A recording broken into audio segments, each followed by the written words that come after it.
To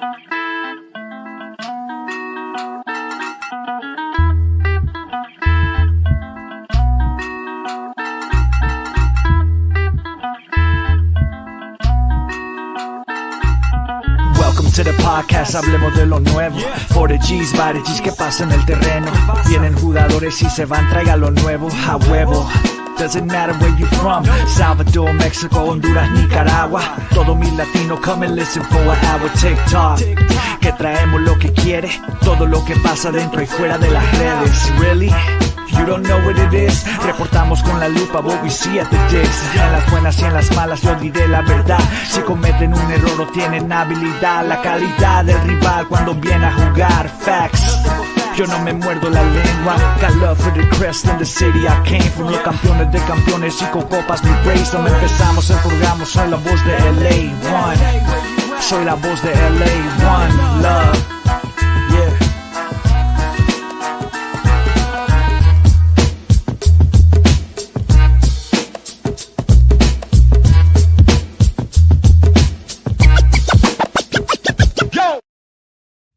Hello, hola, and buenas, and welcome back to another episode of La Cuna Galaxiana, a podcast always made with love for all you LA Galaxy fans and all you MLS fans, and really everyone out there that has done us the honor of going ahead and following along, listening in today. Thank you so much. Today, we're going to be talking about all things CVI once again as the Galaxy play to a 2-2 come from behind tie against Minnesota United. Against Charlotte in their second match of the Invitational. We'll be joined by LA sports photographer and good friend of the show, Marvin Machon, a.k.a. Marvin G, who will be here to give us his thoughts on the Galaxy's performance in this match, the CVI, and his thoughts on what he's seen from the Galaxy so far in the event.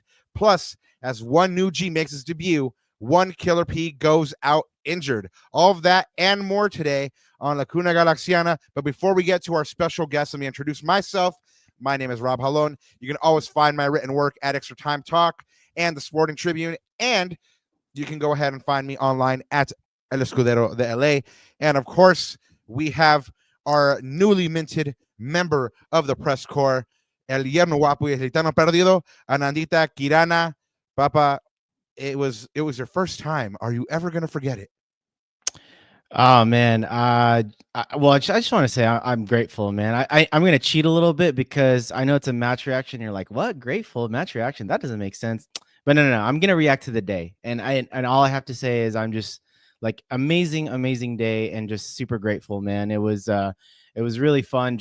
I just soaked it all in, right? I just took it all in, and as Rob said, I don't think we mentioned this last time, and but you know, I was lucky enough to participate in that game or enjoy that game from the media corps. So I mean, honestly, shout out Galaxy Comms and just everyone there, and really just shout out to everyone listening right now and all you guys in chat, man. Just wanted to just say a really big thank you just for for supporting Rob and myself in this journey. I mean, some of you guys have been here since day one where there were no faces to the voice and it was audio only, right? Like the OGs, but no, just everyone tuning in and listening. I mean, all this wouldn't have been possible, honestly, without you guys and, putting up with two knuckleheads, talk about LA Galaxy soccer. But no, just blessed, man. Just super grateful. I had an amazing day. And that's my one match reaction, bro. Just grateful. I had a blessed day. Would you say that you're grateful for your blessings? Absolutely. Oh, bread and butter all day. I think the blessings are coming for sure. Oh, Holy Father, from your lips to the Lord's ears, man. I give really me bread and butter, man. Just give me some bread and butter. Man. Well, you threw out yours, which is grateful. I cheated, but anyways. Nah. You can talk about the match. You can talk about the match or the day. We can do whatever we want. It's our show, right? We can tweak the rules a little bit. Well, it's really Chat's show, but we're along for the ride. But I mean, I you know what? As much as we do these, you would think that I would have thought of one beforehand, but really just expected, and what I mean by expected is that this Galaxy team went out there and played their role, did what they needed to do. Again, they're getting themselves ready for the season. Really just going through their paces. I mean, I was going to say to Greg, yesterday that all you can really ask for is getting out of the CVI injury free, but that's no longer applicable. We'll tell you guys why in a little bit. But yeah, man, it was an expected day. I mean, I expected to see a Galaxy team, going through their paces, trying to get game fit, trying to absorb el profes, el misters, el coaches game plan. And you saw a debutant out there. You saw a couple of players that are doing themselves some favors heading into, what is the regular season. So, yeah, expected. I didn't see anything that like really, really surprised me or that threw me for a loop. So, yeah, expected. But before we get to our special guest, it's a good thing. Yeah, no, I mean, the biggest thing, like I said, no injuries, which is again not longer applicable, but no big alarm bells. There's nothing really crazy to write home about either. Like, we're not seeing anything just that's surprising us any which way. But on the flip side, nothing is really negative or got us concerned at all either. So until maybe today, and we'll talk about that. But anyway, Ananda, we got some housekeeping to get through before we get to our special guest of the day. So why don't you on up? Yeah, just again, quick housekeeping, guys. So you guys can always follow me, block me, or stalk me per the usual at Ananda Galaxiana. You can always find us on all of our socials. The tag is at Lacuna Galaxiana. Of course, if you found us on YouTube, you're listening live right now or listening on playback. Well, first of all, welcome. And if this is your first time, for sure, a big welcome. And if you have not yet and you do like what you're listening to, please go ahead, guys. The best way you're going to support the show and show us love is by hitting that subscribe button, hitting that notification bell so that you guys know when we are on. And like I said, the response has been crazy. I mean, it's really you guys that really just allowed me to have probably the day that I did over the weekend. So again, just a big shout out to everyone supporting the show, and it means a lot to myself and Rob, and just to get recognized by the club, right? So that's always a good thing. So shout out to you guys, and of course, Papa, como siempre, antes de olvidarme, buenos días, tardes o noches, y bienvenidos a otro capítulo de La Cuna Galaxiana, temporada 3, Papa. Vámonos. No cancellations. Let's go. So a couple of programming notes before we get into it underway here. We're just less than 2 weeks away from the home opener on February 23rd against San Diego FC. We're hard at work trying to secure some really special guests in the lead up to that first match of the season. So watch the space. Go ahead and keep tuning in. And hopefully we have a couple of amazing guests for you before the opener. But speaking of amazing guests, we have one right now. We're really have been messing with this G for a while now, man. He's a cool dude, a true G. He's been shooting the LA sports and music scene for almost a better part of a decade, and we're really proud to call him the homie, a friend, and proud to bring him and his work to display for you guys here on La Cuna Galaxiana. So please welcome to the show the homie known as Marvin G. What's up, Papa? Welcome. What's going on, guys, man? You kept on saying special guest. I was like, oh, man, I'm going to get bumped again.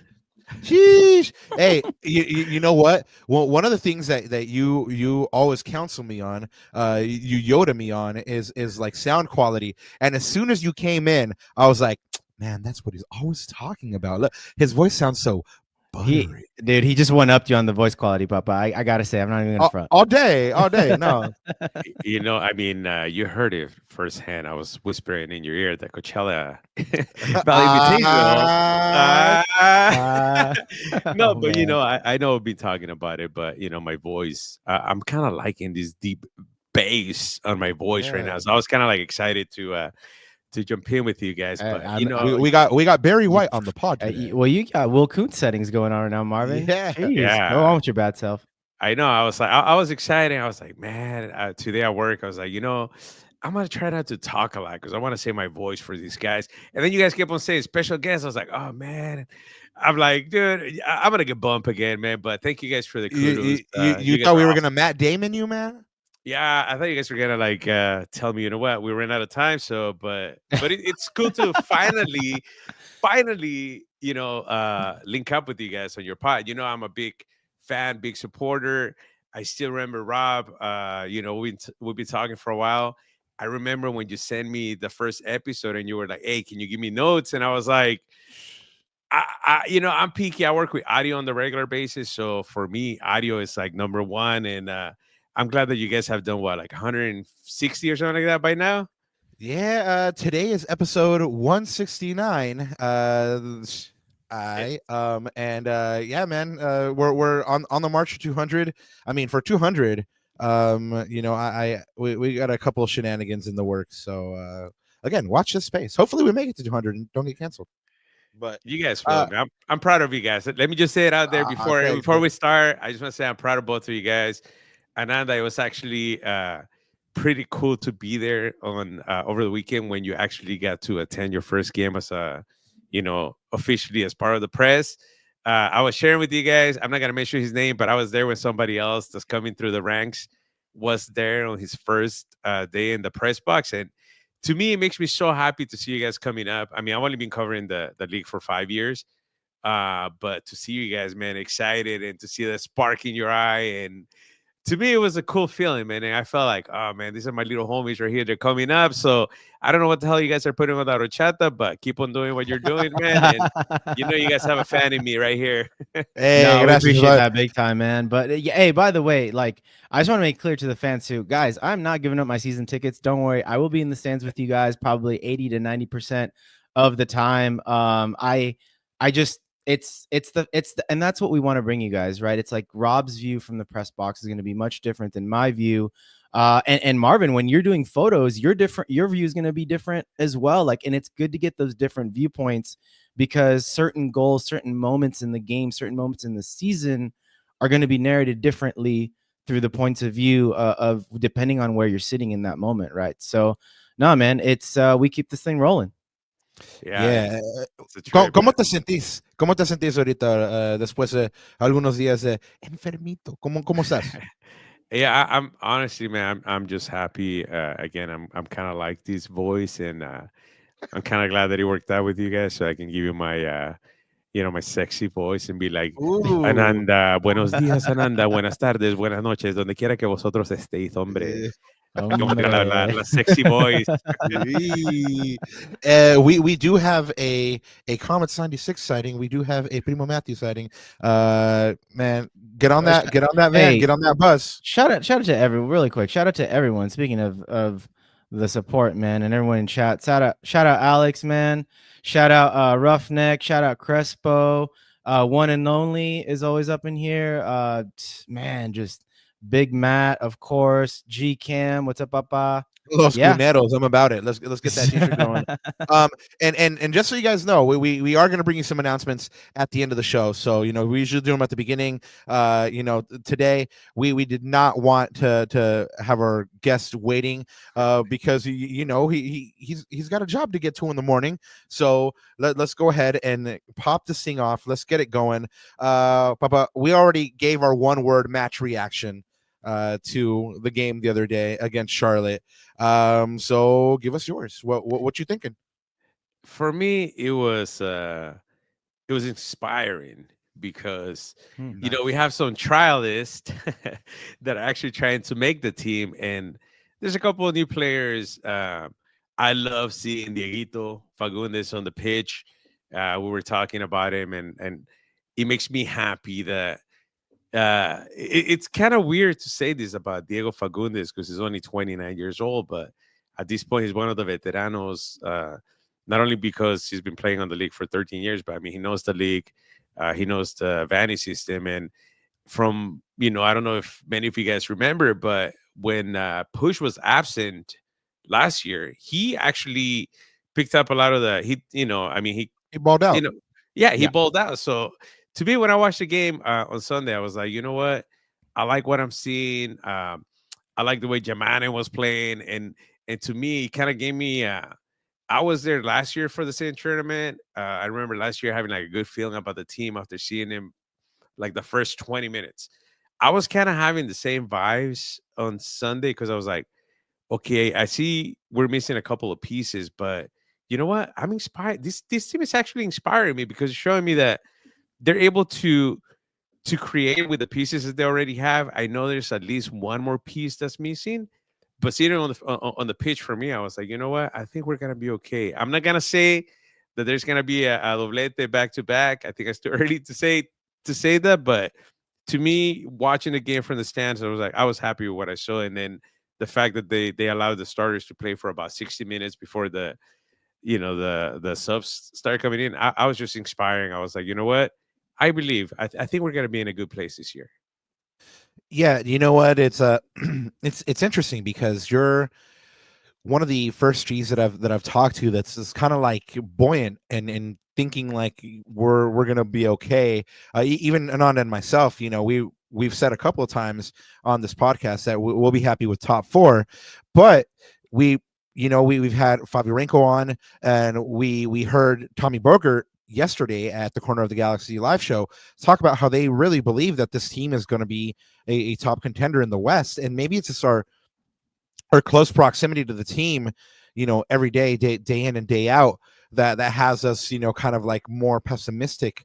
But it's gratifying to see that neutrals out there are like, nah, you guys are going to be fine, and even yourself, you're like, nah, we're going to be fine, and not only fine, but you're inspired, you're heartened by what you see. So that's really good. I'm not there yet. I really have been talking about how Vanney's system is really the star here and allowing the team to be successful without having your Riqui Puig, or without having Marco Royce out there, or for the first game Ayoshida. So I mean, I need to get on your level of optimism. Hopefully we'll get there. I've seen 2 games so far, and like I said, I don't have really any big alarm bells. So saying all that, we have told chat, and we have told the listeners here that what did somebody call you earlier in the chat? You're el foto magnifico. So shout out. But yeah, man, we met because you were shooting Galaxy games, and shooting different sporting events around California, around Southern California, whether it's international soccer, whether it's either of the 2 LA teams, and you also do music. You told me that because we were road dogs the other day on Wednesday, y'all. So you told me that one of your favorite things to do, and how you started was shooting musics and stuff like that. So or actually no, it was the Selecta game that your homie dropped on you, right? But you told me that you really enjoy shooting music. So with all that in mind, we do have a couple of samples of your work, and we're going to go ahead and display that, and you're going to walk us through what was going on in these shots, because I have some background on these shots, but the good folks out there don't. So this is number 1 here for you audio listeners only. This is Dejan Joveljic wearing his old number 99. So this one has some time. And Marvin, tell us what's going on in this one.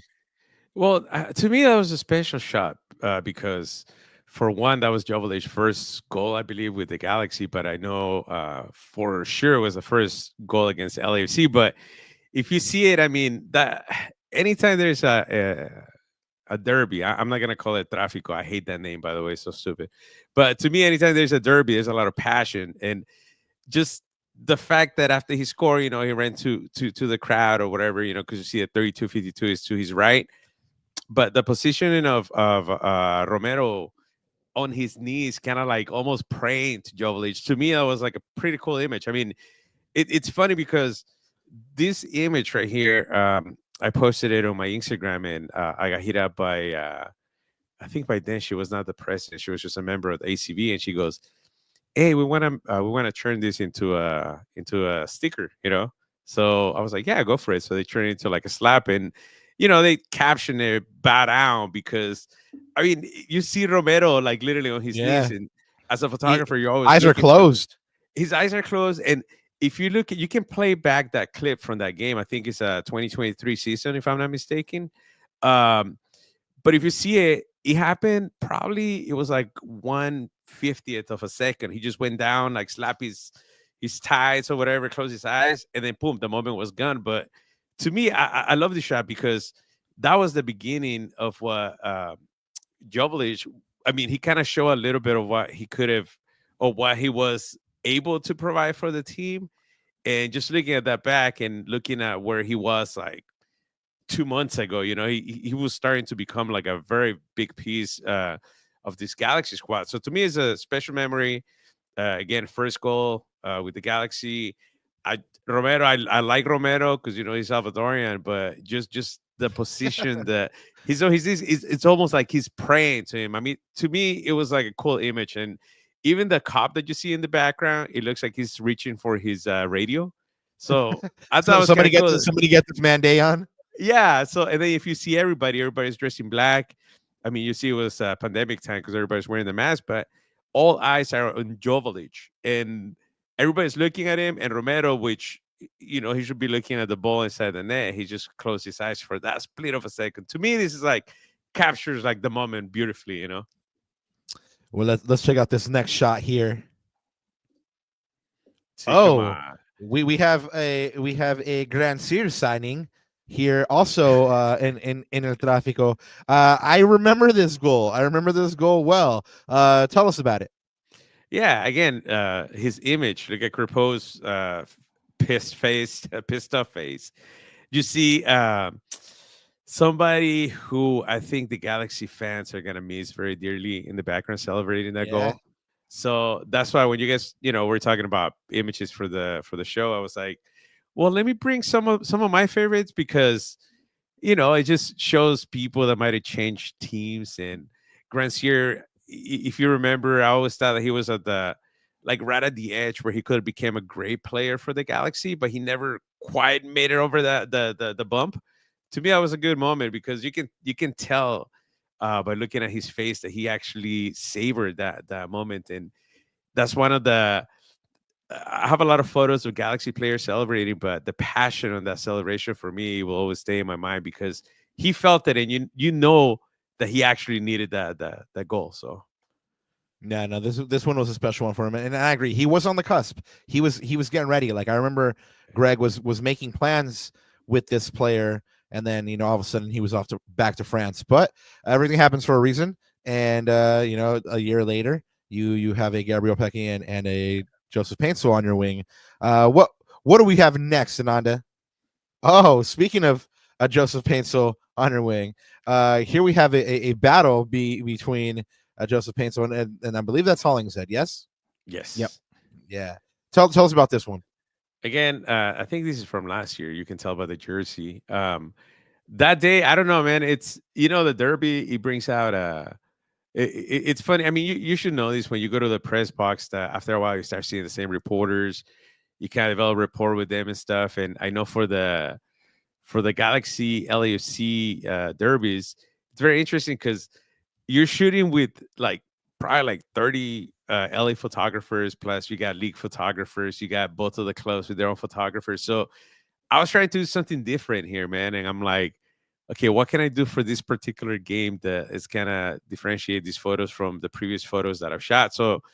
I decided to go black and white with this game because LAFC is wearing their black uniform, the Galaxy is wearing the Albo colors, the white colors, and I don't know. This game was very cool for me because I knew even though they lost this game, I knew they were gonna do something special because of the way they were playing all year.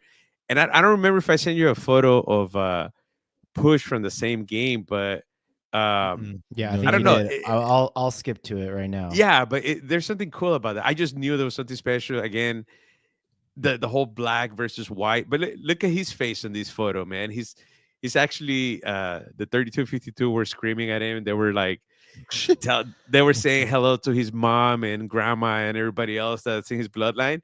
He just kind of looked at them. This is when they were warming up, by the way. This photo happened way before the game, like 20 minutes before the game even started. You can tell by looking at the stands, they were kind of empty still. I just love his childish almost expression. And you can tell the players like Push, I mean, he's playing in front of what 50, 60,000 people when he was playing for Barcelona. So Right. for him, he kind of thrives on this. He gets off on this Yeah. type of The rivalry game. 32-52 does not phase him. So. Exactly. So I just love that. Again, these are moments that when you're looking at the game, you might not capture him because it happens so quickly. But to me, just see him and smile, I was like, you know what? He's just gonna ball out right here because they're talking smack to him, but he's just looking at him like laughing like a little kid. I was like, Oh, that looks like a wry grin to me. He's like, haha, like watch out, guys. yeah. So I like it. So I love shooting at I love shooting at both stadiums. Obviously, what's it called now? BMO Stadium. Yeah. I like it because it's a little bit more intimate, but at the same time, when you shoot at the digs, nobody's messing with it. You have more space to move around, so each stadium has its own different pros and cons. But Yeah. let's see what else you got, man. Now you got me looking. I wanna stick to the black and white motif because I thought when you sent me the pictures, this is the one that stuck out to me the most. So just narrate through this one, man, because this one, I mean, I gotta get a print of this one, Papa. Yeah, there it is. Don Raul Right. 96.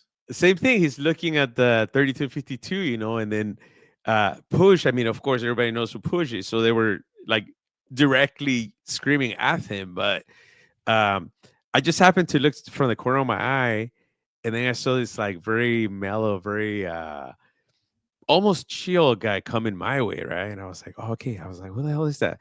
And then he turned. I was like, oh crap, that's Raul.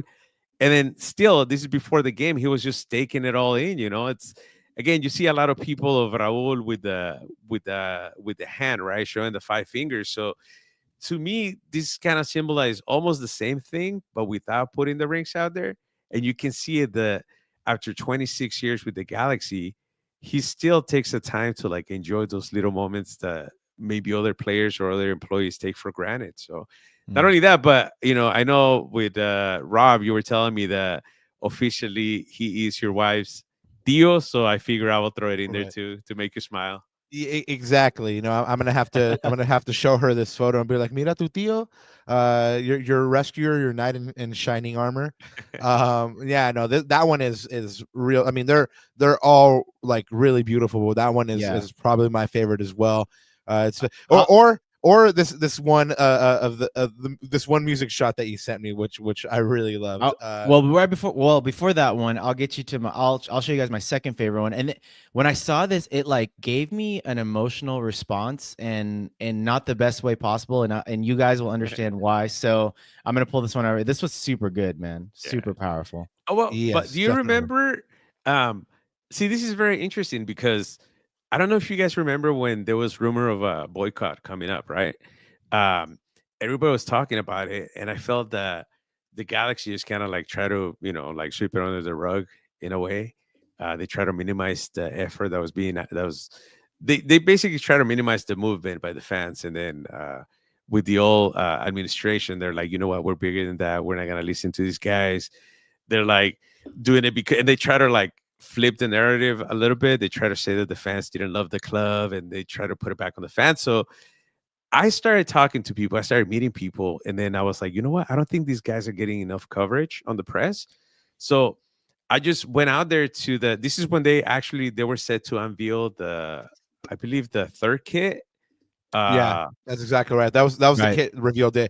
I was there that day as well, and like you mentioned, there was rumors of the boycott coming, and that was the day, at least for me in my head, that I said, no, the team has a serious problem. Like something's about to pop off, and you said it yourself. I walked in and I was amongst the folks on that were there getting ready for the event, and I don't think they felt the gravity of the situation yet. But again, everything happens for a reason, and the Galaxy had to go through this moment to get to their sixth ring.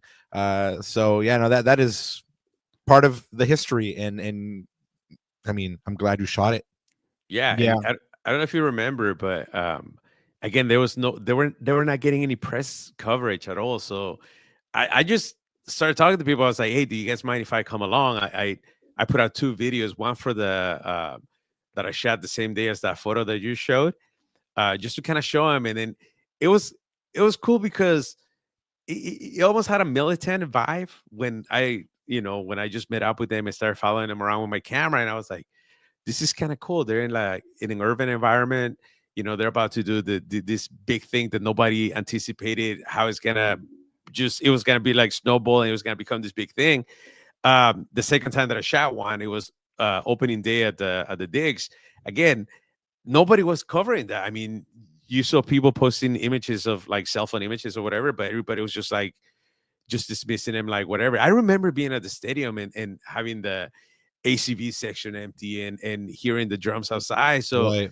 when I shot a video. You guys, if you guys go to my shameless plug, Marvin G Photography on Instagram, and go through the history, you will see the two videos that I did during the boycott. And again, I just felt that the fans were not actually being hurt, and they were not being taken seriously. So I started out there. I put them out there. They kind of started getting some ground. I know they started tagging people all over the place, and it kind of put a face. In a way, it kind of put a face to the movement rather than just the rumor part. It kind of like people started noticing, like, oh crap, these are actual fans that are gonna go through this, because you gotta understand, man, when something like this happens, like I mean, right now I know people are trying to boycott Coca-Cola or whatever, but if you're hooked on that, you're still gonna drink it. So I felt that with the fans, at least, they were not.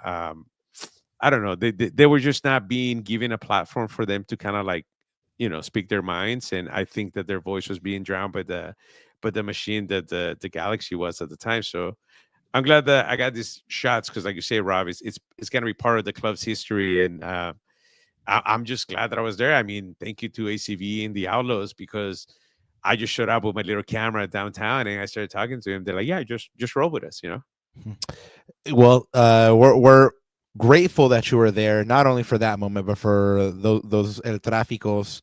But before you got to those moments, you had to start messing with the team to begin with, right? So one of the things that we do here on this pod is find out how you fell in love with the Galaxy. A little segment we like to call "I Used to Love Her." La tóxica. Not, man, you have no idea. Exactamente, bro. No, it's funny. I know I'm a little bit older than you guys, but I remember I came to LA in '93. I was like 14 years old, right? I love soccer growing up. I had my family was heavily involved. One of my uncles played for the national team in El Salvador. My grandpa like coached for like 6 years, so I love the game. And then when I came here to the US, I realized that there was no soccer league, right? I was excited because I came right before the World Cup, so I got to go to the Rose Bowl. I was like 14 years old. I couldn't afford a ticket, but I was still drive to my aunt's house who lived like a mile away from the Rose Bowl. We will just walk just to experience the vibe outside the stadium, right? So it was cool. And then I joined the league. And then our games were happening outside the Rose Bowl. So it was cool. The World Cup happened. It kind of died down a little bit. And there was a bunch of us, mostly Latinos. We were like, we kind of have that need. We have the itch that we needed to scratch. So when the league announced or the announcement of the league happened, I was there the first season that the Galaxy was playing at the Rose Bowl. I was there from the time where it was like 50,000 people, when it started to when it started to phase out. And a lot of times it was like 4,000 people at the Rose Bowl where the Rose Bowl fits what, like 90,000 people, Yeah, whatever. exactly. So I kind of saw it. I have a lot of love. I know a lot of people always give me a hard time because I tell them I still get excited when I see DC United, when I see the Galaxy, FC Dallas before they changed the names. When I see a kid, like somebody was wearing The Wiz. The Wiz, a throwback. Right. To me, those 10 teams, even when I was in high school, I wrote like a big report, like a 10-page essay on like the history of soccer and why it was so important for the world, So to me, I was just excited to be able to attend like a football match, like a soccer match, right? So not only that, but I know you mentioned it last time, Rob. My last name is Machon, Marvin Machon. So I'm not gonna make any official statements, but there was a player very dear to some of the Galaxy community members that may or may not be related or affiliated with my family in one way or another. Not only that, but there was a second player that goes by this name. I don't know if you can see it. Look at that. Yep, I definitely see that one. 100 Yep. So, Fires, Cienfuegos. I've heard of that guy. yeah. Yep. So he used to play for my grandpa when he was a kid, right? So Damn. my grandpa had a stadium named after him in El Salvador, and Cienfuegos was still like he was still active with the Galaxy. So, they told him it was gonna go down or whatever. So he flew to El Salvador just to be present during the inauguration of the stadium. So when people ask me why are you so attached to the team, I'm like, well, I was there from day one, man. I remember I tell the story to people, and people always look at me weird when I tell them that, but when the Rose Bowl didn't have that many people, we used to take phone books, the old yellow pages. Yeah. During the game, people will be ripping the pages because there was no confetti, there was nothing. Every time they score, everybody will just throw the That's homemade gangster. confetti. That's the Yeah. first time I've heard that story. That's gangster. Yeah, that's awesome. But that's what I'm saying. Like now, it feels that I don't know. To me, those 10 teams, DC United, I will always have a lot of love for them because Diaz Arce, and just the fact that when those teams used to come to LA, man, to me it was like, you don't understand. It's like not having something, and then the quality wasn't there, and I hated the shootout penalty kicks that they used to do. But to me, just being able to go to a stadium and actually sit down and watch a soccer game Right. again, to me, it will always associate the Galaxy with part of my childhood. I will always remember walking into the Home Depot Center when it was first open and thinking, like the first time. yeah, the first time, and I was like, this is a stadium specifically made for soccer, for football. I was like, that was unheard of at this time. Like, people don't understand now, with the teams investing like $1 billion into a stadium, coming in already with with like a strong fan base. Even though I will never understand how you can go for a team that you don't know anything about. At least with the Galaxy, we had a chance to kind of like roll with them and grow with them. I remember, Right. like they used to practice outside the Rose Bowl. So sometimes we were practicing and we're like, oh crap, we can't, we have to stop doing what we're doing just to watch these guys play, And to me, when you talk about why did I fall in love with the team, it's just because in a way it kind of gave me hope, man. I remember seeing the 10 original teams. I remember when the league was not doing well. It was kind of like heartbreaking just hearing the rumor that he might not make it to the next season, So when I see games between the MLS teams and, like, let's say Liga MX for the Leagues Cup or whatever, I always go for the MLS because not only is it our league here in the US, but I remember when it was growing up when it was nothing, man. So to me, seeing it grow up is like seeing your little cousin or whatever actually make it all the way to college, becoming adult, kind of like having their own kids and then bringing them into this crazy world, a family of ours. So to answer your question, I don't think there's one specific time or reason why I fell in love. It's just from the time that the team was announced, and especially bringing Cienfuegos, bringing Martin Machon, it's, to me, it was just like, okay, well, this an automatic connection. And even now when I go to the game, it's like I still feel like a little kid. Doesn't matter if I'm on the stand or if I'm shooting the game. I still feel like butterflies every time I walk through the doors of the digs, man. That's a beautiful sentiment, man, because sometimes as fans or even when we're in the press box, like we take it for granted that we really get to be there to cover what's essentially a game, and is so at this point like business oriented that we kind of lose sight of the fact that it really is just a game, and it does inspire those butterflies. And we've had Mo Football on before, and he said like that's that moment where you feel like a little kid again, and it's true. And so I'm really happy that you shared those thoughts with us, because we're lucky to not only have a team like the Galaxy here in Los Angeles, but the fact that the league now is the one and only says it's beautiful to see how far it's come. I mean, it's come such a long way now that teams are valued more than the legacy clubs in England. I mean, I remember when Newcastle was up for sale, that it was going for like 350 million or something like that, and San Diego came in significantly higher than that. So Franklin Campos says the good old days of the Galaxy at the Rose Bowl. I remember the Galaxian in Area 51, Barra Azul and Barra 100. Yes, phone books or up the pages of the little game magazines. Cheap ticks at Nicky's. I mean, those are some supporter groups that I've never heard of, and so like that's also part of that Galaxy history. I mean, and we're learning a lot today. And it's beautiful to really know your history, that the people that were there from the first, throwing these phone books around, man. But we did see you at fast forwarding now to the current champions. We did see you, luckily and gratefully we saw you on Sunday. I wasn't expecting to see you there, and then you called out to me, you called out my name, and I was like, he's here. and so yeah, really happy you were there, because I was excited to have you on and get your thoughts about everything that's going on in Galaxylandia, right? I mean, the big one is Christian Ramirez made his debut for the Galaxy. Not even officially announced yet, not even officially You mean the Trialist?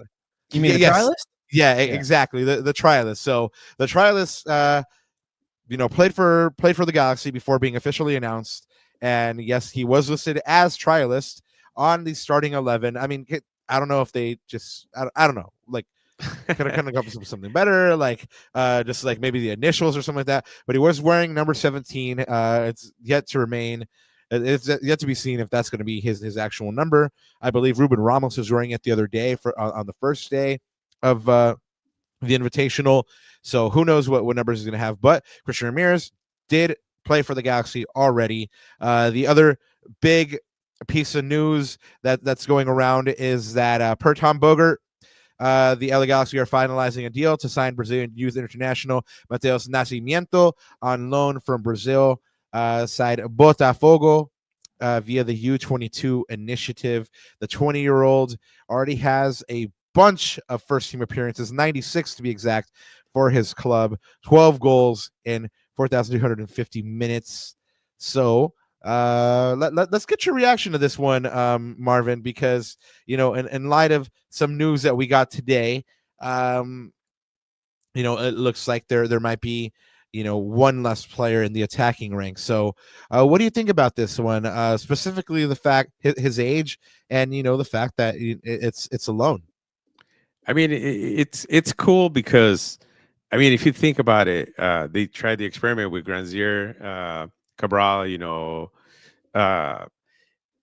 Ravel and everything. But I love the fact that the Galaxy, and this is the conversation that I was having during the French connection in between quotes, that I'm like, the Galaxy has a strong history of thriving with Latin American players. So I'm like, why go to France? I know you're trying to think outside the box, and you have all these stupid discovery, rule or rights and all these MLS signing regulations. But I'm like, why not go back to the, I don't know, to the roots? And I love the fact, I love what Juninho has done with Pec, because we always forget that Juninho, not only is he, a good coach, he's turning out to be a good assistant coach, but as a player, he came to the U.S. with Leonardo, they were just like pioneers in a way for the, not pioneers, but they kind of became mentors to this younger generation. And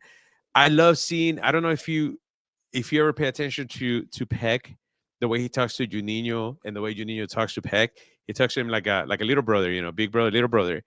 I love the fact that now that they're seeing that the Pec experiment worked out, so they thought outside the box, and they're like, hey, you know what?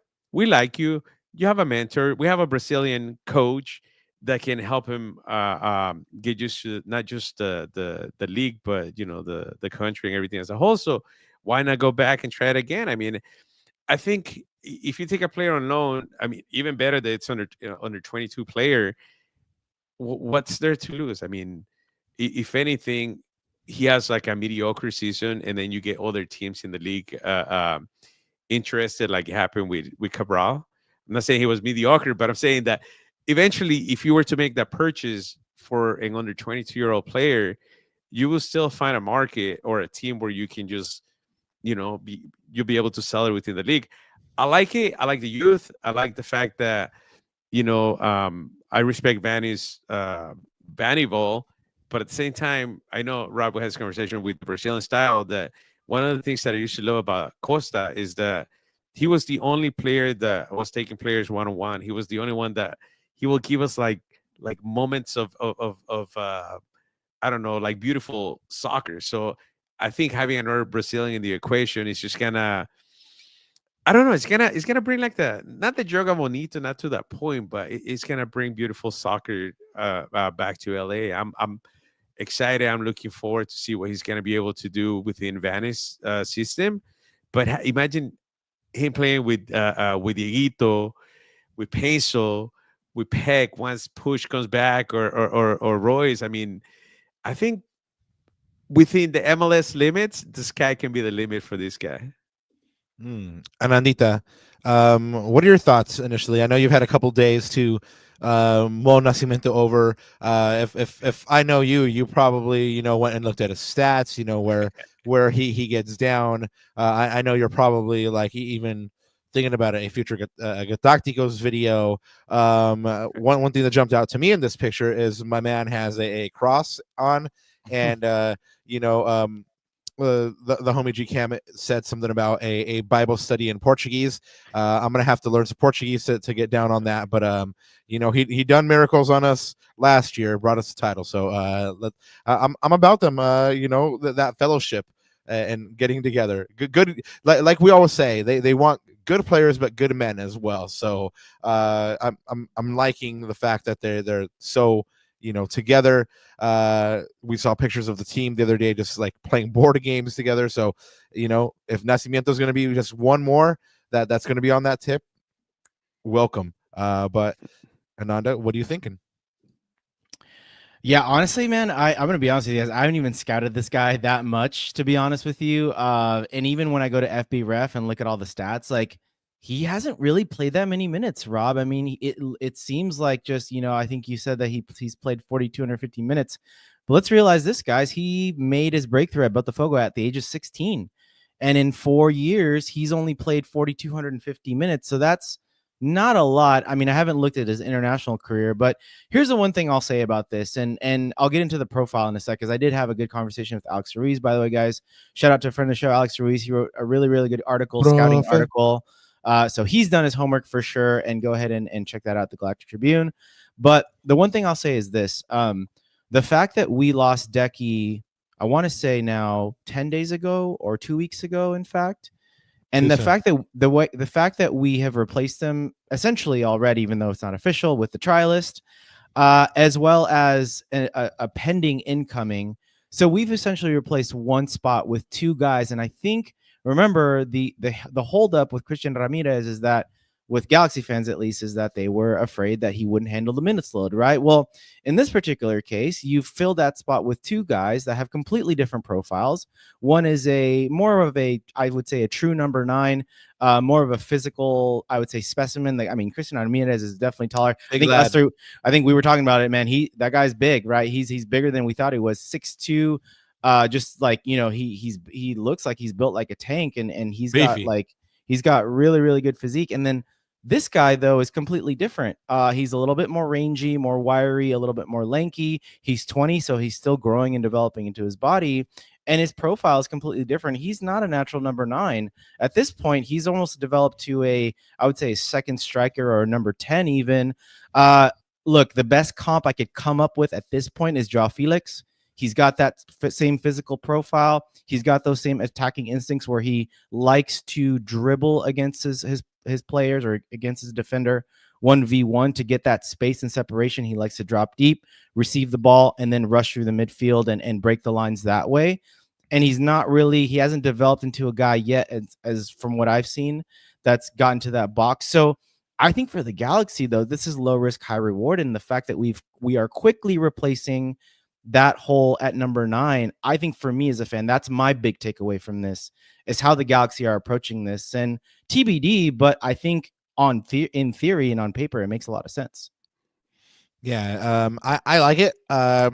I did the compulsory check out his YouTube highlight videos, and yeah, it's definitely full of jogo bonito. But yeah, I understand that he's probably gonna come in and learn Vanney's system and stuff like that.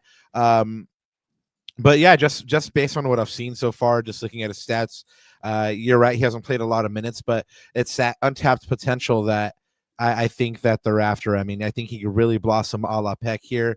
And if they bring him in, hopefully he does blossom, because the Galaxy just lost one of their most reliable performers. It was announced today. Stash Bomb, Gambit with the good hair, Tommy Bogert, let us know that Joseph Paintsil is expected to miss 6 to 8 weeks with a quad injury. I mean, he was injured earlier in the season. And of course, this means that the Galaxy will start the season without 2 of their 3 DPs. So 2 of the killer Ps are missing at the moment. Riqui Puig, of course, and Joseph Paintsil now. You mentioned Profe Alex a moment ago with his Nacimiento article. Well, El Profe did let us know today that JP played 78 games for club and country since the start of the 23-24 European season, all the way up to MLS Cup. And this was already with Joseph Paintsil getting a little break in there. So if he had played every game, it probably would have been approaching the 90 game mark, because I mean, he did miss a couple games for the Galaxy, he did miss a couple games for Ghana.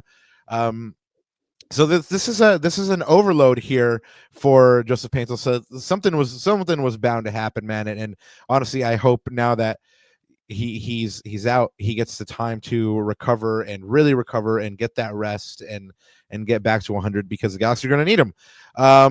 Marvin, how worried should Galaxy fans be about this injury? Do they have sufficient cover?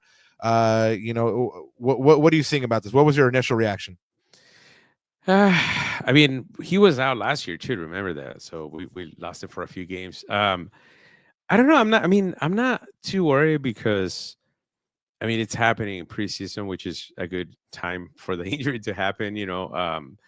I think I would be a lot more worried if we were talking about an injury for Paintsil in August, September. Then I'll be worried. But right now we're kind of early in the. Yeah, I mean, we haven't even started the season. And by the way, I'm kind of surprised that you guys with the Nacimiento, going back one topic prior, I'm surprised neither one of you guys brought up his name. I mean, if anything, probably the best player in the world happens to share the same last name with the player that we're about to inquire.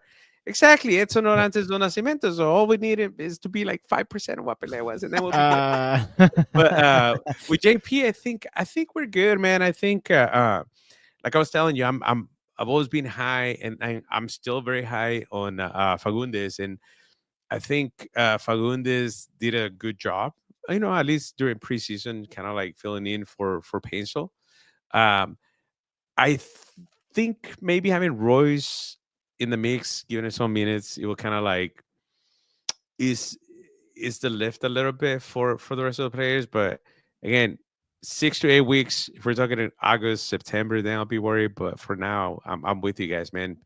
JP should concentrate about. I mean, he should focus on like doing or recording his record that he's about to release, because I asked him on the first game of preseason, I was like, when is your record coming up? So he was like, soon, man, soon. So I was like, okay, maybe this injury in between quotes happens to align with the studio time that he already has reserved. I ain't mad at that, JP. I'm gonna buy your album, so you know what, it's all good, bro. But I don't think I'm worried, man. I think we're in a good place. Again, I like what I see. I think right now we have enough I don't want to call it depth, but we have enough players to kind of like rotate for the next 3-4 months. I think he will be fit to play when it matters, which is the second half of the season. So I'm okay, man. Well, this one's for both of you. Who needs to step up?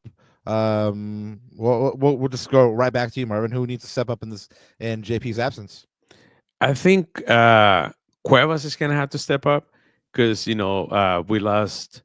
Right now, we lost Delgado and we lost Puig. I mean, it's 2 different players, but I like how everybody's talking about the players that are, or you guys are talking about the players that are injured. But in reality, I think Puig is gonna come back. He's not gonna be gone the whole season. But the one player that, in my opinion, was always like the third long for the team, kind of like the beating heart of the team Mark. was Delgado. And I don't think I've seen Cuevas play, even when they bring Cerrillo. It's a very interesting mixture of players that try to play as try to be the box to box guy, the one that's kind of like go or fill in the positions when the laterales, the defenders attack. I think, to me, that's a bigger worry than who's going to replace Paintsil for the time being, or who's going to replace Puig. I think we need somebody. Yeah, obviously we need somebody that can move the ball in the middle, and I think that's where we're going to count a little bit more on Royce if he's not injured. But my bigger concern for me will be who's going to be able to get the ball from the back and is going to bring it forward. Who's going to cover for the defenders when they attack? Who's going to be willing to run like literally the extra mile every game without getting any of the credit on the field? Interesting thought. I think we've seen that dog Cerrillo kind of take that mantle upon himself. But Ananda, we did have Scott in chat say everyone has to step up.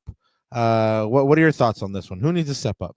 Yeah, he brings up a good point. Actually, I don't know if he was saying that tongue in cheek, but it is kind of everyone, because when you lose a guy like JP who stretches the back four, keeps defenses honest, JP can run in and behind better than anyone. He's one of the fastest players in the world, right? So you miss that type of threat in behind, and you kind of have to play a little bit differently in the buildup. But I mean, the immediate replacement is Diego Fagundez. So you're going to look at him to cover up a lot of those minutes. I mean, he's going to have to play. I kind of looked ahead a little bit, Rob, and I cheated, and I looked ahead to see what 6 to 8 weeks would look like in terms of missing the regular season. It's actually not terrible. The end of March, we're looking at 5 regular season games, but the big thing that he is going to miss the first and second leg of the first round of the Champions Cup. We're hoping that's against RSL, because if not, the travel schedule against the Costa Rican team would be intense, and that would not be good. So we're hoping for that. But other than that, so that's really the big games that he would miss. So I think 5 games of JP. I think, look, let's just get him back fit and healthy. Like Marvin said, I'd rather have this happen in March rather than in August, where we're in our stretch run. And yeah, but like Scott said, I think everyone has to pick up the pace, and I think Vanney has to find sort of different ways. And I think he's looking at this preseason in terms of, how to unlock defenses. But if the first half is going to, is a precursor to what we're going to see for the beginning parts of the season, I think I'm pretty confident. I'm not gonna lie. I'm worried, not because there's not good players on the team, but there's we've seen Greg be most successful when he has players that are playing in their natural positions and not when he has players that are covering for other positions, right? So at the moment, the Galaxy only have 2 recognized wingers in Gabriel Pec and Diego Fagundez, right? So it just stands to reason that you're going to need cover. Yes, Greg has used Mal Cuevas as a winger, but he's not a natural winger. So that doesn't really give you that much cover. And so I got to thinking, well, what could the Galaxy do? Because they're up against it with the salary cap. And a man that's been out in not the wilderness, but I don't know if you can call the South the wilderness, but yeah, he's been in Nashville. Of course, I'm speaking about Johnny Perez. He's been on loan in Nashville. He's actually still there until December 31st, 2025. But I started thinking about him because, his problem was that he never really got a chance, or he could not get the minutes. But I think Johnny Perez gives you a couple of options, because he can play in the middle and he can play on the wing. I think if there was ever a time for him to come in and get some moments and shine, it might be now. Of course, it probably won't happen because he's still under contract with Nashville to December 31st, 2025. But I mean, if it were me and I had the decision, I might start giving this one a think. Of course, I'm not Will Kuntz, and that's probably why the Galaxy are successful. But yeah, I mean, call me crazy, chat, but I mean, I've been thinking about Johnny Perez a lot. I can see how if he were on the roster right now, he would probably be one of the people that, I asked, who needs to step up. I think Johnny Perez would have been that guy. Ananda, Marvin, any thoughts on this one? I have a question for you guys. Sorry. Go for it, man. Now go for it. My question to you will be, okay, if, you have one of the fastest wingers in the world, or one of the fastest players in the world in with JP being out for 4 to 6 weeks. If you're Vanney, I know since he's been here, he's experimented with a couple of different tactical formations, right? At one point he went 4-4-2. So do you look at the players that you have available to you? A huevo, do you want to continue playing the style that you're playing, or as a coach, do you have to? I know he's gotten better with the subs. He's not waiting until the 80th minute. So a lot of things have changed. He's evolved as a coach, with the Galaxy for the last couple of years. But if you're Vanney and you're looking at the players, you're looking at the roster that you have, are you thinking of making adjustments to the lineup and tweaking certain pieces to better, to get the most out of the players that you have? Or are you still going to continue to use rely on the wingers and just have the 9 and just throw everything in the middle, see what goes in, knowing that you don't have the same speed without JP? Yeah, I think, like I mentioned a couple times, I think the system is really set up for the Galaxy still to find success and create chances, because they haven't had JP in either, CVI game, and they've still made chances and they've still looked pretty good. Everyone knows their job. I think that's the beauty of sticking with the formation that they have, right? Is that people know where they need to be. Even like the trialists or quote unquote trialists, homegrowns, the people that are trying to make an impression on this roster and stick around, even them are like, if they know their job well, it shows on the field. They are where they need to be. They're receiving passes where they need to be. So no, I don't see Vanney changing his tactical system. I think they're locked in. I think the system is tailor made for being able to cover for people when those stars aren't around. But Ananda, what do you think on this one? Well, I was thinking about your Johnny one. I actually disagree, because once you get JP back, he's going to be in the same position, not getting any playing time. I don't think he gets a look in. To be honest with you, I feel like Ruben Ramos is going to get more of a look in at left wing than him. I mean, we're really, from all the comments that we're hearing, I mean, everything, all the sound bites, man, they're really propping up Ruben. They have high hopes for this kid. And I think there are pathways for other academy players that we have high hopes for, and I think there's more of a pathway for that. I honestly think I can't, maybe you guys can help me, but I haven't recalled any successful loan moves in terms of loaning a player out and then betting back into the team successfully. I can't think of a good example. Usually loan moves are probably a death knell. Exactly. Yeah. Right. So I think that's that. But just your question, Marvin. Yeah, I agree with Rob. I think it is the system. From a coaching perspective, it's we always talk about, like, don't put square pegs in round holes, but even in this case, like, don't change too much, because it's just going to disrupt the flow and sort of all the goodwill and all the repetitions that you've already built in over time. So I think, honestly though, but I think this is a positive. I think Greg can spin this in a way that puts oppositions on their heels, right? I'm assuming that coaches and other teams are going to look at footage and video from the MLS Cup playoff run last year, and we had a completely different team. So I don't think this year people know what to expect from the Galaxy in terms of their attacking patterns, etc. I think Greg has a clear system or vision of that. And once you plug and play different players like Elijah Winder, he had something a little bit different than what we had last season. You had a guy, and even like Ruben Ramos, all these pieces are fitting together. And I think the Galaxy, even without Joseph Paintsil, are going to provide a lot of headaches for teams, man. And you got Gabriel Pec, 1v1 wizard. You give that guy the ball and he's going to make something happen. Yeah, he's going to make chances. And it's going to be interesting when all the Galaxy's pieces come back, when Joseph Paintsil is healthy, when Riqui Puig is healthy, and God willing, and Marco Reus is 100% healthy, like it's going to be awesome, because the Galaxy is going to have, at that point, again, an embarrassment of riches at their disposal. But we have been talking about this second CVI match in which the Galaxy tied 2-2 with Charlotte FC.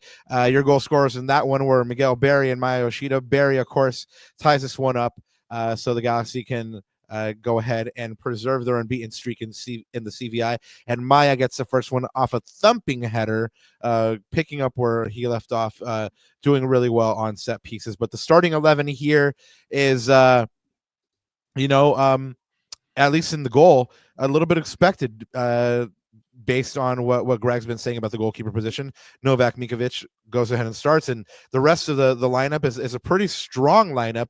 You have Miki Yamane on the back with Mayoshida. You have Emiro Garces and John Nelson. So you have your starting back four there. You have Edwin Cedillo, Ruben Ramos, and Elijah Winder. Then you have Diego Fagundez, Gabriel Pec, and then the trialist Christian Ramirez, and who I loved his tongue in cheek changing his header on his socials. Yeah, to Trialist. And of course, your subs that weren't used in this one are goalkeeper John McCarthy, Brady Scott, Asenye, SL Asenye, Lucas Sanabria, and Aaron Bibu. We did hear from Greg Vanney that Lucas Sanabria just hasn't had the training sessions yet with the team, and so he was unused, but he is not facing any kind of knock or anything like that. They just haven't used him yet. Again, we've been talking about these players that didn't play, Joseph Paintsil and Marco Reus. For me, it's very significant that Novak Mikovic gets to start and JT Marcinkowski gets the second half in this one. But like I mentioned, it's a first choice starting back four. Elijah Winder plugs in the middle. So based on the lineup here, Marvin, what are you thinking? Do you like this lineup, or do you think they're still kind of trying to work through a couple things? Maybe who was the surprise to you here? Actually, it's funny because the surprise to me was, first of all, on the pitch, I really, really like my favorite player that during the 60 minutes or however long he played was Yamane. I think he was contributing a hell of a lot more to the attack than we were actually used to seeing him contribute. I know him and Pec have a nice relationship playing together, but I was surprised he was like winning balls. He was being a little more physical. I mean, I don't know how, but he got faster. He was always finding himself in good attacking positions. And you can tell, I mean, going back to one of my original comments is that we're going to need extra body or extra help finding a second person to help move the ball forward from the back, from the back end. And Yamane was doing just that, man. He was finding himself in positions. He was not only was he playing on the wing, but he was always coming back to the middle. He was always checking back with the center backs. I like seeing that, because it gave me hope, because I was like, dude, okay, he's playing at a more mature level than we're used to seeing him play. So to me, I was like, dude, oh wow, I'm like, that shows growth as a player, And then secondly, the big question, the big incognita for me on this game was the absence of McCarthy, J-Mac. I know in the past, I remember last year when we were there, we saw that he was starting, and then automatically, okay, Bond is kind of like out of the picture, But on the first game, Misovic had a couple of great saves. McCarthy came back in the second half. He had a great game as well. So I know we're trying to rotate through the goalies to kind of like test out, see where everybody's at. But the fact that he didn't play 10, 15 minutes, to me, it was like a big, like, hey, what's really going on, man? I like J-Mac, and I think he has earned like his spot. I don't want to say as a starter, but at least as a top two goalie in the team. So to me, that kind of left me a little bit like, oh, okay, I don't know what to think of this. But for me, Yamane was my favorite player on the pitch. Seeing Fagundez también being the veteran player. One of the things that I like about the Coachella Valley Invitational is that you can actually hear the players on the pitch. Absolutely. And I love how vocal he was being. He was telling, players from the back, he was telling it, he was not just asking for the ball, but he was kind of giving instructions. He was kind of like, like an orchestra maestro. He was kind of like directing traffic at one point. I like seeing that. Again, he's one of the more veteran players. He knows the league probably better than anybody else on that pitch. So seeing him step up and being the leader on the field, Yamane and Diego Fagundez, to me, those two players, going back to getting my hopes up, those are two of the reasons why I'm feeling very well, after seeing him play 2 games. Well, you did talk about that hope, right? And I said I haven't really bought in all the way yet. there are not alarm bells, but there are things that I mentioned to Ananda, like, well, looks like this is still an issue here, and of course the issue that I'm still talking about is giving up goals off set pieces. The Galaxy give up their first goal. They fall behind 1-0 off the set piece. They can't clear. It falls to Bender, and he hits the goal off of the second chance opportunity here. Like I said, just something to watch for. No big alarm bells yet, but it's something that I noticed last year at the CVI, and then it became a trend all throughout the season, up until the playoffs, where really they got a lot tighter in the back. But yeah, that's something to watch out for. But you mentioned Diego, and not only did we see a fired up Diego in the first match, and I love his response to us before getting to talk to him at the end of this match, because he showed up and he said, if anybody asks me about the fight, I'm going to fight you. And I loved it. He's always been a really funny guy. So, but one of the things that I noticed is that last year at the CVI, Ananda and I were like, okay, he came in like ready to go and fit and firing. This year, it's even more so. I mean, he's arguably in mid-season form right now. I mean, he's sharp. He, like you said, he's vocal. He's one of the leaders on the field.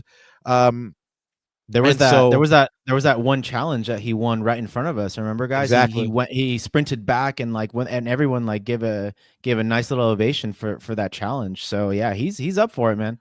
Well, that shows a lot about his attitude as well, and his work rate. And you can only lead by example, and that's what he's doing. And El Profe Alex Reese had a really good question for him, and I believe we had a clip on this, right?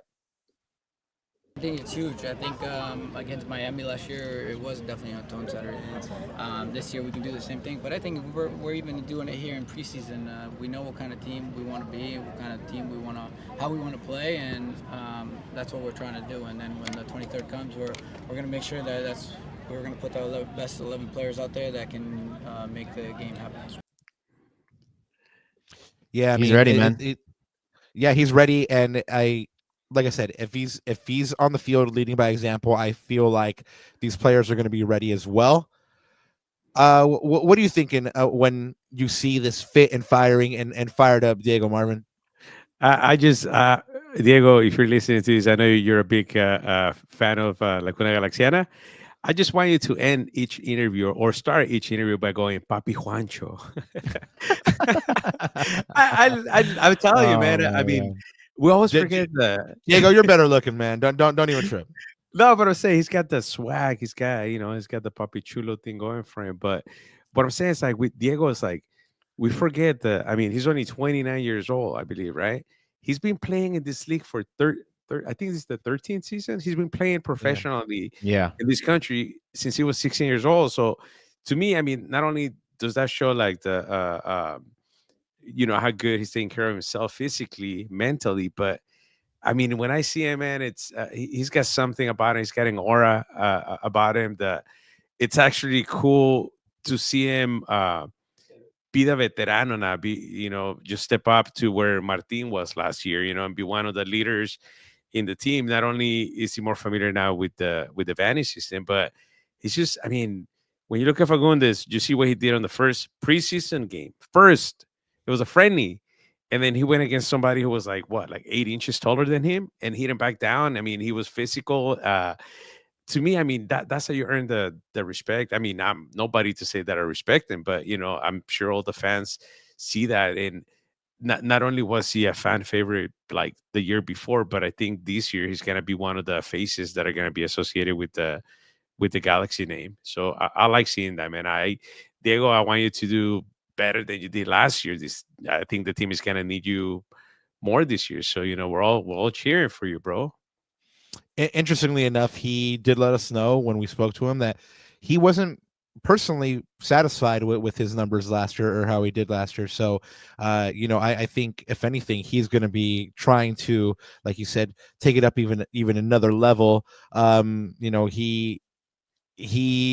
would be a starter on a lot of MLS teams or most, and Yeah, yeah. unfortunately last year there just weren't enough spots on the field. But that's the beauty of this Galaxy team, is that you bring on a Diego Fagundez against a tiring defense on the other side in the 60th minute, and they're gonna have fits with them, especially if he's playing the way he's playing. And Marvin, you brought up at the top, when Riqui was out last year, Diego balled out. He balled out. I mean, him and Gabriel Pec balled out, and they did quite well. So much so that there was even chatter amongst pundits and different sections of the fan base about, do we even really need a Riqui Puig? And that was, of course, folly, because Riqui is like one of those irreplaceable players. I mean, you can't replace that skill set. The Galaxy know that. They're quickly finding that out.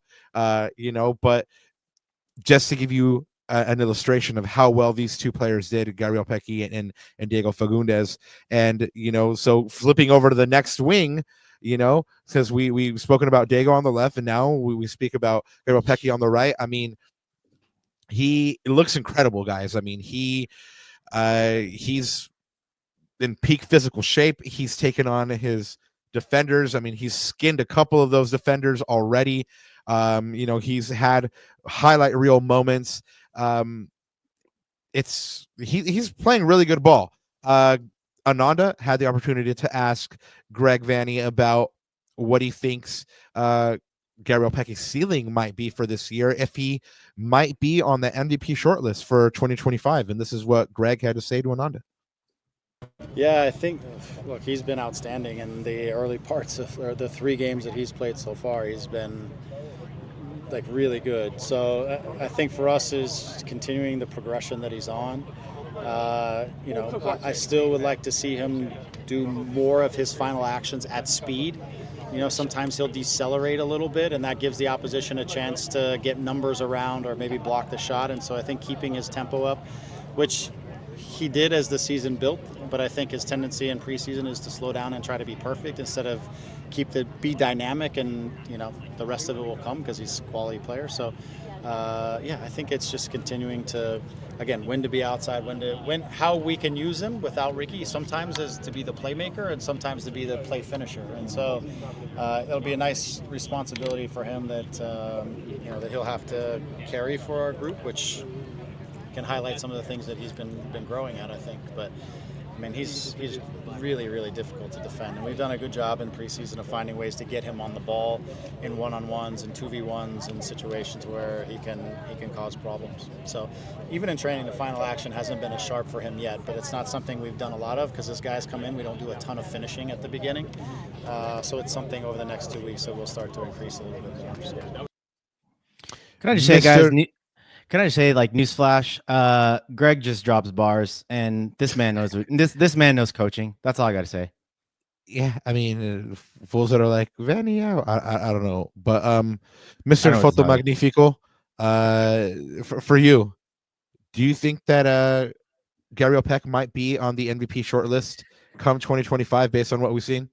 I mean, if you listen to the words the Vanney spoke, he's actually making the same observation that he was making last year when it comes to, like, they're trying to push Pec to, like, finish plays when he's going 150 miles per hour, which, I mean, I'm not at the same level as Pec, but even if I'm playing in the backyard with the ball, I need to slow down because I'm not that coordinated. But I'm saying, like, it will be ideal, but I mean, that's something that takes time to master. But yes, he will be like the most rounded player if we actually get him to just finish plays, just finish, just, I guess, take shots on the first shot, because he always wants to, like, have the perfect position of the ball before he actually releases, But again, I don't think the way he's playing right now, he's finding himself in the right, the right position. We saw him connecting with Ramirez a couple of times on the last game. I think that I don't know if I can picture this, and I know Vanney is not the one that's gonna experiment, but I would love to see Peck stay at the digs until like 8 o'clock at night on a random Monday when the practice ends at 3, and don't let him leave until he puts 25 balls back to back to back in the net with just one touch, like we used to do when we were in high school or college level. You know what I mean? But I mean, at this point, I don't. If you're not seeing that growth from previous year to this year, I don't think he's gonna get better at going full speed with a one-touch finisher. I think yes, he can. You can work on that tactically, maybe in practice, but I don't know. I don't think Peck is the type of player that's gonna like take one-touch shots. You know, that's just not who he is. He wants to have the if you see his first touch is usually to set himself up for the second, third, touch on the ball. But I don't see him being that. I don't see him being a Zlatan type of, like one touch and it's in the back of the net, a Chicharito that will dive and just kind of like hit it however it comes and put it behind the goal, whatever. Peg is not that player, and I don't know how you can improve that. I mean, that's just not in his DNA. I think you can try to force it, but if you try to force it and try to like change his DNA, you just kind of like mess up the beautiful game that we've kind of like grown to love. I don't think Lo vas a confundir. Lo vas a confundir is like telling a kid, like use the right hand, to count, and then the left hand to like subtract. It's like at one point, it's like, can I just do it in my mind without using my hands? And I think Peck is like, I don't think we're gonna see the player the Vanney is describing, and I think I'm okay with that. And Andita, you're looking at a Gabriel Pec who won 2024 MLS Newcomer of the Year. Based on his stats, I mean, I really feel like he should have at least been in on the long list for MLS MVP. He has another opportunity to do it in 2025, especially in light of, now 2 of the Killer P's being out, Riqui being long term and JP being a little bit more short term. But how do you feel? Do you think this is the season where he really makes that push for MVP? Yeah, I mean, I really do, and I think you hit on a point, which is I think he's going to have to, based off of the big loss of Riqui Puig, right? What's going to be interesting, though, is as the season progresses, how do teams sort of game plan against them? We've seen him for about a season now.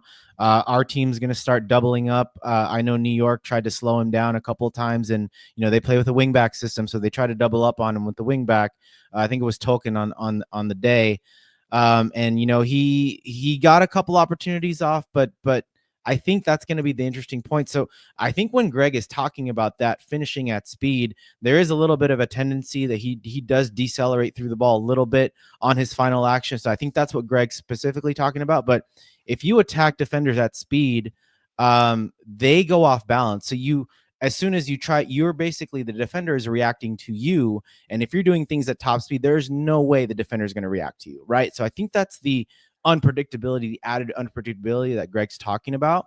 And so, man, if he gets that down and then tries to figure out, like someone said in the chat, just could he use his right foot more a little bit, maybe going into the touchline, but it's also up to his teammates, man. His teammates has to find him that good pass, that outside in run, so he can take 2 touches and just slot it home far post, or just take a touch inside and cut it back against the grain, against the keeper. So it's those little things. And trust me, man, I think he's on pace to become an MLS record transfer fee out, right? I really do.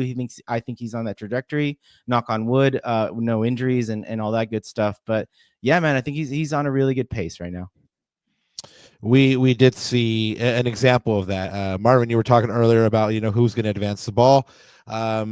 We did see a moment where Maya Yoshida picked his head up and he hit Gabriel Pec all the way across the field, and we saw a similar ball from Zanka as well. So I think the Galaxy are going to try to utilize that a little bit more, just like Ananda said.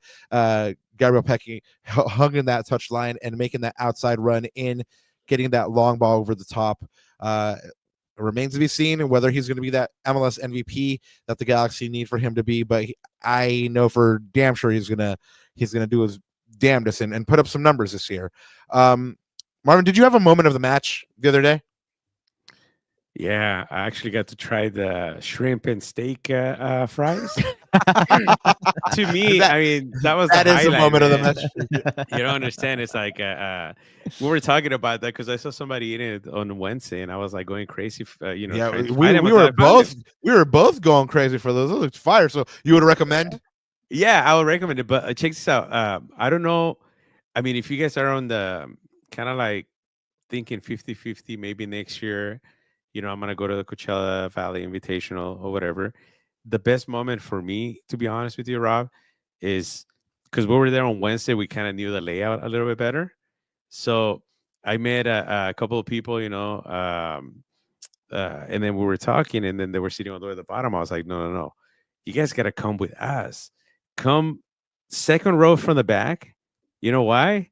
Because we realized that Joe Tutino was doing the play-by-play Exactly. from the stand. So what we did is we kind of strategically found the place, the spot, 2 rows underneath him. So the game was going on like literally behind my head. I get the official legendary voice of the Galaxy narrating the game play by play. To me, just being in his presence, just listening to that play by play in real life, that was a moment of the game. That, and I mean, let's be honest. I mean, I talked to like a bunch of fans after the game, and everybody was pleasantly surprised with the quality, not just of the Galaxy, but the game overall. It was like a good game. It had like it didn't have a preseason vibe, the way everybody was playing, connecting. It kind of felt like we're watching a game maybe in June, July, where both of the teams are kind of like running at regular speed. So to me, the whole thing was cool. Moment of the match, like I was telling you earlier, Yamane to me was like the player, my favorite player on the pitch, and just listen. I used to call him Yamane, by the way, but then listening to the man himself, every time he'll call his name, he'll call him Yamane. So it made me change my pronunciation, but Yeah, man. yeah, just everything that we saw. To me, it was like it was a good experience. Like I was telling you guys, I repeat it and I'll stand by it at this point of the preseason. It gave me hope. I know we're gonna be okay, but to me, the moment The where I hope that was kills like, you. it's the hope that kills you. That's what I tell you. If you ever go to an adult establishment and you meet somebody by the name of Hope, go the other way. Well, He will kill you. there's a great philosopher and rapper from Los Angeles named Kendrick Lamar, and he said, "We gonna be all right." And you know what? The fact that you keep on saying it, the fact that people like Tommy Boger and the homie Fabirenko keep on saying it, I'm starting to get there, but I need a little bit more convincing. We're gonna quickly go through some announcements, and then we're gonna get on out of here, guys. Happy birthday to President of Business Operations and Chief Operating Officer for the LA Galaxy, Tom Braun. That man himself was at the CVI running around the other day. He turns 42. That was as of 3 days ago. But today, the sire of South Central turns 22. Happy birthday to Mauricio Cuevas. The newly 22-year-old played 19 games last year with a goal and an assist. It was great to see him get recognized by the students of Palmview Elementary. Joe Tutino, since we've been talking about him here in the last couple of moments, he led those students in singing a very beautiful happy birthday rendition to Cuevas. Him and Edwin Cedillo were out at the Coachella Valley Unified School District visiting with migrant students and giving back to their community. Happy birthday. Happy Black History Month. Not happy birthday. Happy Black History Month, guys. Like I mentioned to you guys, we are going to be doing one trading card per episode here, and so today's is Kobe Jones. Kobe Jones is part of the original 1996 LA Galaxy team. He scored the first goal in LA Galaxy history, and he is the all-time leader in appearances for the Galaxy with 392, third all-time in goals with 70. Guys, LA Kings Galaxy Night is happening on Tuesday, March 11th. That'll be LA Kings versus the New York Islanders. Tickets start at $29. Go ahead and go hang out and watch some hockey with your fellow G's. El Arquitecto Verbal is got this record out, man. He's taken pre-orders for the Job Finished LP. Go ahead and hit up Arquitecto Verbal so he can go ahead and lock down your copy of this. Shout out to listener of the show, Roughneck Jihad. He recently put out an LP called Bring on the Bad Guys on Bandcamp. you can go ahead and check this out on jihadtheroughneckmc.bandcamp.com, and then you can find the album on Bring on the Bad Guys. Go ahead and check that out, guys. And we've brought this one to you guys before. The next Blue, White, and Gold pop-up is March 2nd at Common Space Brewery from 12 to 5. Of course, this one is pet-friendly, family-friendly, all ages, free, and there's going to be a watch party. Galaxy versus Vancouver away will be shown. That kicks off at noon, and the watch party kicks off at 2. Guys, the your various supporter groups are open and ready to be engaged with their memberships. ACB has memberships live. Galaxians has memberships live. Outlaws has membership live. LA Riot Squad has memberships live. So go ahead and hit up all your supporter groups, whichever one is your flavor, and go ahead and get that membership so you guys can go ahead and engage with that G community. Like I mentioned, it is sometimes the best way to get those hard to get tickets, like Trafico tickets, or perhaps even that away day to San Diego this year, which is going to be very, very popular. LA Riot Squad as well will be doing a t-shirt with Section 8 Chicago. They are the Chicago Fire supporters. They've teamed up to fundraise for your fellow Angelinos and their families who have been affected by the 2025 other wildfires. More info at Barnburners 1871. It says, "Together we get shit done." And yeah, it's true. Together we can all affect change and get shit done. So I've mentioned already the Primos at Comments will be having a carpool again for the second year running for the second weekend here of the CVI. That's Galaxy versus Chicago on Saturday, February 15th. That match starts at 10 a.m. Go ahead and hit up El Primo Matthew from Comments for more information. And I think that just about brings us to the end here. We want to say thank you to our special guest, and honestly, now to me, you're el foto magnifico. I love that new nickname of yours. But more than anything, we're just happy to have the homie on finally and sharing his recollections from the early days of the digs, sharing his work with us, and sharing what he sees in this Galaxy team right now. Marvin, the G. Thank you so much for being on here, and please tell us one more time where the G's can find you and find your work. No, thank you guys, man. I know we talked about it, and I mean, not to get too cheesy and everything, but I'm very proud of you guys. Not proud of you guys because I remember when you shared the first episode, and I don't know. I mean, I used to work. I used to shoot a lot of bands like 20 years ago. That's when I started doing photography, right, in 2005.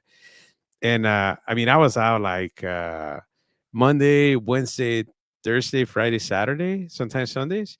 And then it was kind of like painful, every time somebody will come up, be like, "Hey, man, come check out my band. They'll give me a flyer or give me a CD." And I was like, crap, man. I'm like, it takes a special, I honestly, I probably must have seen over 1,000 bands in like a 2-3 year period of time, opening bands and everything. And anytime somebody will tell me, "Hey, can you come see my band?" I was always like, crap. Once every like 20-30 bands, he'll be like, "Okay, they got something here." So when you told me, "Hey, check out the first episode," I was like, at first I was like, "Hey, do it." But then I was like, fuck, man, he wants you to give him notes. And then I was like, what if I don't like it? So I was kind of like on the fence, but I listened to it, and I remember we talked, and I was like, "Hey, you know what? As an audio person, you got to work on the sound, you got to get there." Right. I love the fact that you guys started doing the live broadcast now. So you're getting real-time feedback from the chat room, which is cool. Again, I'm proud of you guys, 100 plus. I'm glad to be invited. Hopefully it won't be the last time. Of course not, man. Open invitation. Yeah. Here's my question, though.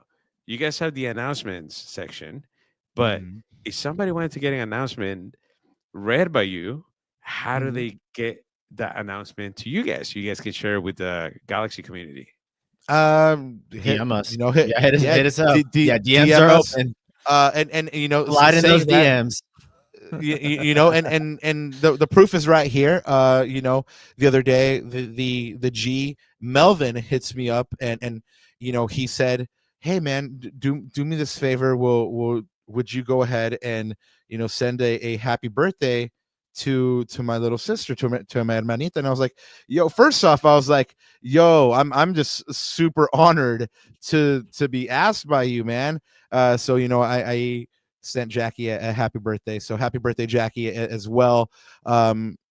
And so cool. just hit us up, man. Just hit us up through DMs if you have some kind of announcement. We'll go ahead and make sure that we got you. So All right, so I'll let you guys know when my birthday party is at Chuck E. Cheese, so you guys can invite everybody, and el chunky cheese. we'll continue the party there. And then secondly, I know you guys are always drinking horchata, man, but what's the best place for you to get like a bomb horchata, especially after a long day at work, man? Ooh, like a freshy one, or like one you go to like the fountain, or one you get well, in the well, jug? honestly, like I'm out here in the IE, right? So if I see a paradita and there's like a big plastic cooler there, I just go straight to that. So it's like wherever, it's almost like la paradita, right? Bye.